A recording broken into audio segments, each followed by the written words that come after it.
Estreia de Dorival Júnior no comando da seleção brasileira, uma vitória de 1-0 contra a Inglaterra, uma boa partida, até surpreendente, visto que esses amistosos de seleções costumam ser bastante monótonos, mas essa partida foi uma partida bastante interessante.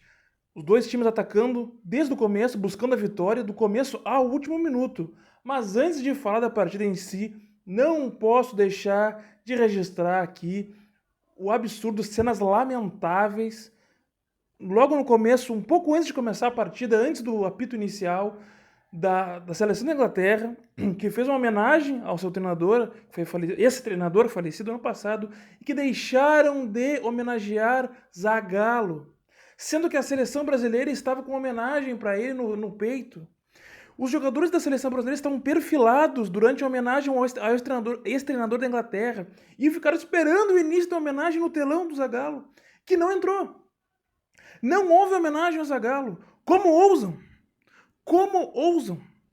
Como que uma seleção mediana como a Inglaterra pode achar que pode ignorar Zagallo? Mário Jorge Lobo Zagallo, campeão de 4 Copas do Mundo. 4 Copas do Mundo. A Inglaterra venceu só uma Copa do Mundo quando jogou em casa, em 66. E com gol roubado ainda por cima. Uma seleção mediana, medíocre, sem tradição, sem expressão no futebol mundial. Uma seleção que, em termos de tradição, está abaixo do Uruguai. O Uruguai venceu 2 Copas do Mundo, a Inglaterra só venceu uma. Só chegou uma vez na final de Copa. O Zagallo sozinho chegou a 4 finais de Copa. Não, desculpa, 5. O Zagallo ainda, como treinador, foi finalista em 98. O Zagallo chegou a 5 finais de Copa do Mundo.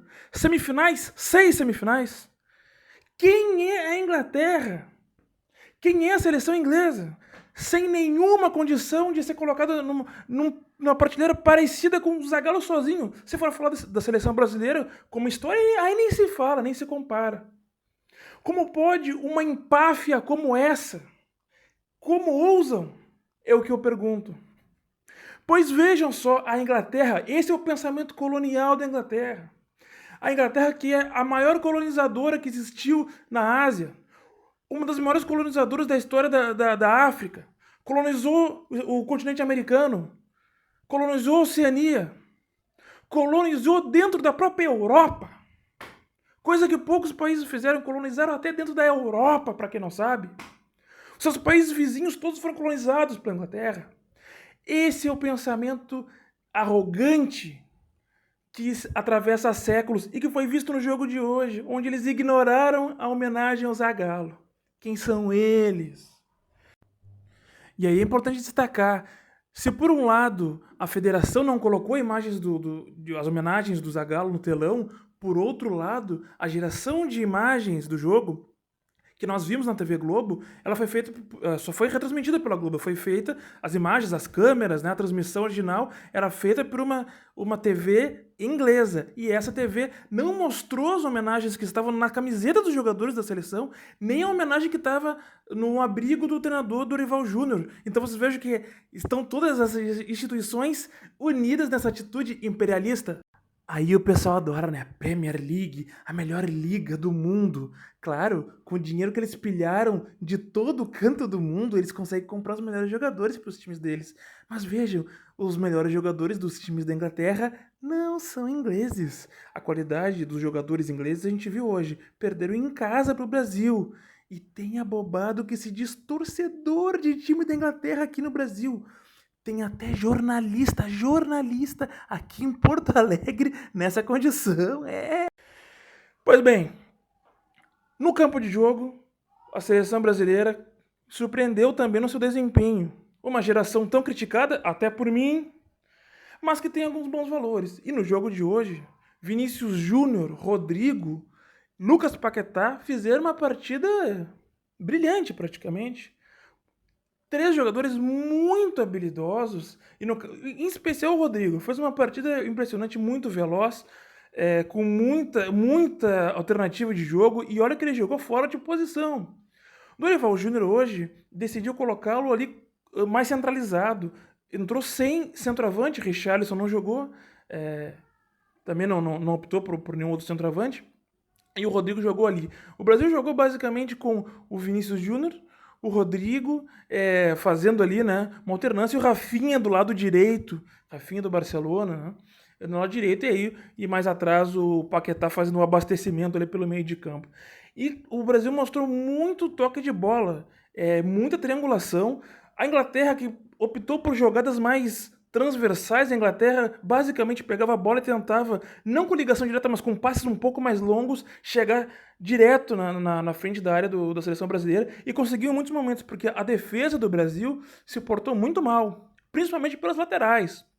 Danilo pela direita, o Wendel, ex-jogador do Grêmio, na lateral esquerda, que é um grande jogador, mas não foi tão bem no jogo de hoje, permitiram muitos avanços por ali. E também o time do Brasil, com a bola nos pés, tinha muito posse de bola, muito toque, muita ousadia, mas não marcava lá na frente. Então, os jogadores da Inglaterra conseguiu avançar em bloco para dentro do campo do Brasil. E aí os volantes do Brasil não conseguiam segurar ali o João e o Bruno Guimarães, que aliás, o Bruno Guimarães fez também uma grande partida. O volante tinha muita qualidade, passe curto, tem passe longo, bate na bola, grande jogador, né?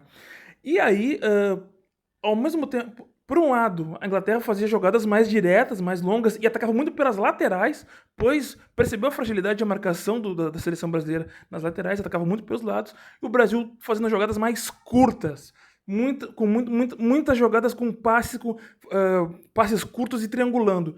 Faltou um pouco, diria, de mais entrosamento. Se essas triangulações acontecessem com mais rotatividade no campo, teria feito com que a marcação da Inglaterra tivesse ficado desbaratinada. Isso não chegou a acontecer. Mas ainda assim, esses jogadores, em especial, esses três que eu falei, Rodrigo, o Vinícius Júnior e o Paquetá, fizeram uma partida excelente, bastante acima da média, acima do nível, e criaram muitas chances. A posse de bola ao longo do jogo ficou dividida entre as duas equipes, né? Mas o Brasil teve mais chances claras de gol. E perdeu, botou bola na trave. Então, assim, eu acredito que a seleção, para os próximos jogos, vai ter jogo contra a Espanha na terça, e depois, na continuidade do trabalho do Dorival, tem aí um conjunto de boas alternativas, pelo menos para o campo ofensivo. O Endrick entrou e fez o gol, que é um jogador também promissor. Acho que falta, repito, mais marcação. Isso vai cobrar ali na frente, ainda mais quando pegar uma seleção mais forte, né? Porque a Inglaterra não existe. A Inglaterra não existe. Quem são os grandes jogadores da Inglaterra? Não existe, né? Nem na Europa, né? Vamos deixar claro aqui, na Europa lá os grandes é a Itália, é a Alemanha, é a Espanha, é a França, todos eles mais campeões do que a Inglaterra, inclusive nas Eurocopas. Nem lá eles ganham, né? Seleção mediana.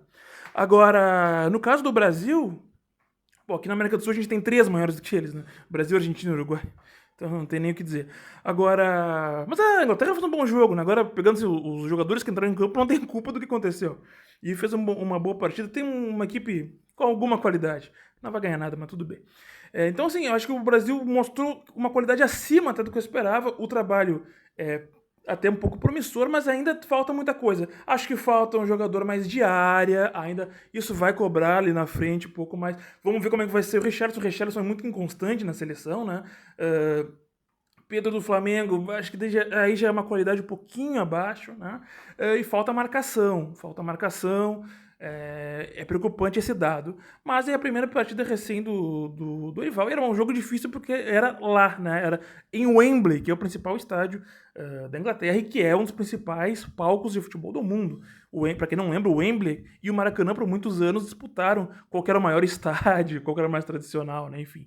Mas foi uma boa partida, eu achei bem interessante. Vou ver se eu consigo fazer uma análise depois do jogo contra a Espanha também. Não sei se eu vou ter tempo, mas eu espero conseguir, tá certo, pessoal? Digam o que acharam do jogo da seleção, o que vocês pensam sobre a partida, o que aguardam nos próximos jogos. A gente se fala. Até mais.